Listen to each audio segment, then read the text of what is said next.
Bonjour, chef d'entreprise depuis plus de 25 ans et en même temps enseignante en marketing et en stratégie d'entreprise, j'ai la chance d'accompagner des créateurs d'entreprises depuis 2014. Pour les accompagner, en fait, je les forme. Je forme les porteurs de projets avant la création de leur entreprise. Je vais vous expliquer pourquoi c'est un moment très important et pourquoi c'est parfois difficile de s'y retrouver. Voici donc quelques slides de présenter ma mission de coach création d'entreprise.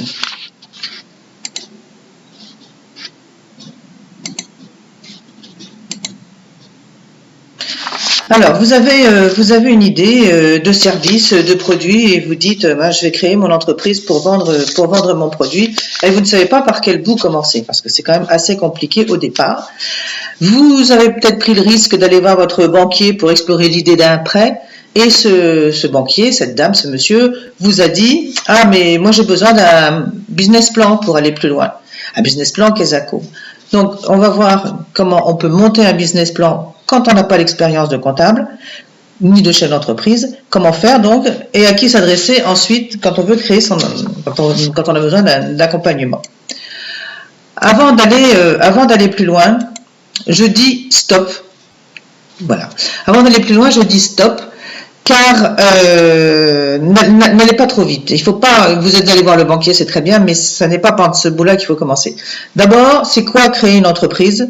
Moi, je vous le dis, créer une entreprise n'est pas gérer une entreprise. Les moments ne sont pas les mêmes. La création est un moment très différent de la gestion. Il y a d'excellentes écoles qui forment à la gestion d'entreprise. À la création, c'est un petit peu plus compliqué. Alors, je vous ai mis un schéma. Je suis très contente de mon schéma. Donc, j'ai dessiné ce schéma pour vous montrer ce qu'était le cycle de vie de l'entreprise. Le cycle de vie de l'entreprise, c'est comme le cycle de vie de tout être vivant. D'ailleurs, une entreprise, c'est une personne morale quand vous êtes en société. Donc, il y a le moment de la création. Et puis après, il y a le moment de la gestion. Le moment de la création, donc la création, c'est la naissance. Le développement de l'entreprise, c'est l'adolescence. La maturité, c'est bien sûr l'âge adulte. Et puis, bien sûr, le déclin après. Alors, quand on parle d'entreprise, on parle de vendre l'entreprise, ou bien de la fermer, ou bien d'innover pour donner un coup de pied dans le fond de la piscine et de remonter après. Donc, on est sur une courbe que vous voyez qui peut être très très longue. Et le moment de la création, c'est un instant extrêmement court, même si, quand on est créateur, ça peut paraître très très très long. Alors, voilà. Donc, quelle est la compétence? Il n'y en a qu'une pour moi. Pour créer une entreprise, c'est de savoir rédiger le business plan d'ouverture. Il est composé au moins de 4 parties. La première partie, c'est le projet. C'est vous, c'est l'idée que vous avez. C'est comment passer de l'idée au projet. Mais c'est vous, c'est votre CV, c'est vos motivations. La faisabilité économique, et le deuxième point le plus important, c'est résumer comment je vais gagner de l'argent avec mon entreprise. Donc, c'est quelque chose de stratégique. On a besoin de faire pour ça une étude de marché avec l'offre, la demande, de déterminer sa cible, qui on va viser, c'est facile, quel positionnement on va prendre, quelle stratégie commerciale on va mettre en place. La faisabilité financière va dire combien vous allez gagner grâce à comment vous allez le gagner. Et la faisabilité financière, c'est un petit peu la partie comptable, mais c'est très facile à faire sans être comptable.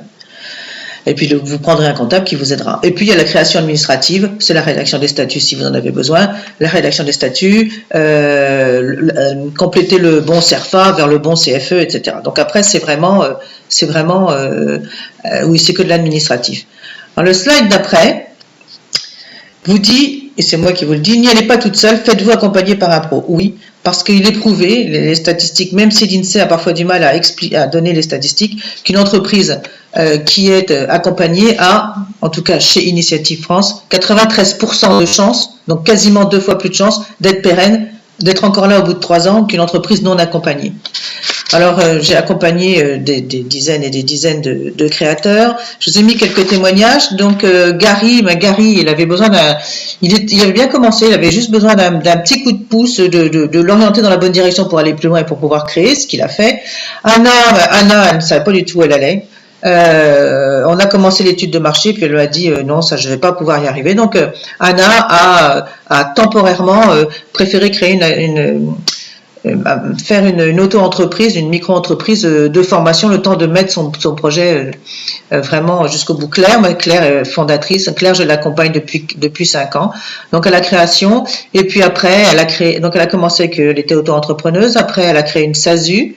une SAS, puis après elle est devenue SASU, et puis elle a fini par créer une association pour la formation de ses franchisés, et donc elle a aujourd'hui une douzaine de franchisés. Fabrice, ça a été de la formation. Lui, il était chef cuisine dans un restaurant étoilé. Il ne connaissait rien du tout à la gestion. Par contre, c'était un excellent cuisinier, un très bon acheteur. Donc aujourd'hui, il discute avec son banquier à égalité, pas à égalité. Mais enfin, quand on lui parle de ligne de trésorerie, c'est ce que ça veut dire. Quant à Edwige, elle a commencé par être mal à l'aise dans son travail. Donc j'ai plutôt été coach, après formateur, parce que elle ne savait pas ce que c'était qu'une entreprise. Et puis finalement, elle a créé. Maintenant, je suis plutôt mentor avec elle. Voilà, ça pose donc d'où la question que je me suis souvent posée, est-ce que je suis coach, formateur, consultant, mentor? On est un peu tout ça à la fois quand on accompagne un porteur de projet vers la création de son entreprise. Alors voilà la référence de la formation que je vous propose. Vous la trouvez sur moncompteformation.gouv.fr et elle s'appelle Rédiger le business plan de création d'entreprise. Elle a été notée 5 sur 5. Quand je suis enfin arrivée, elle a passé sur Edoff. Voilà. Et maintenant les coordonnées, donc c'est www.création-entreprise par DD, c'est moi, comme. Donc la formation rédigée de business plan d'ouverture, c'est une formation qui est éligible au compte formation. Elle est data-dockée, c'est-à-dire qu'elle répond à 21 critères de qualité de formation par un organisme. Elle a été certifiée par un organisme qui s'appelle Datadoc. C'est 7 heures de formation individuelle en visio. Parce qu'elle est en visio, elle est forcément individualisée. Elle vaut 790 € TTC. Elle, comme j'ai dit, est éligible au compte personnel formation. Je fais aussi des conférences animation sur créateur hors note, créateur d'entreprise pendant 1h30. Ça vaut 490 €. C'est des groupes de 15 personnes. Eh bien, j'espère que je vous ai donné envie à la fois de créer et de vous former. Donc, n'hésitez pas à aller sur le site www.création-entreprise-pardd.com. À bientôt de vous voir, j'espère. Au revoir.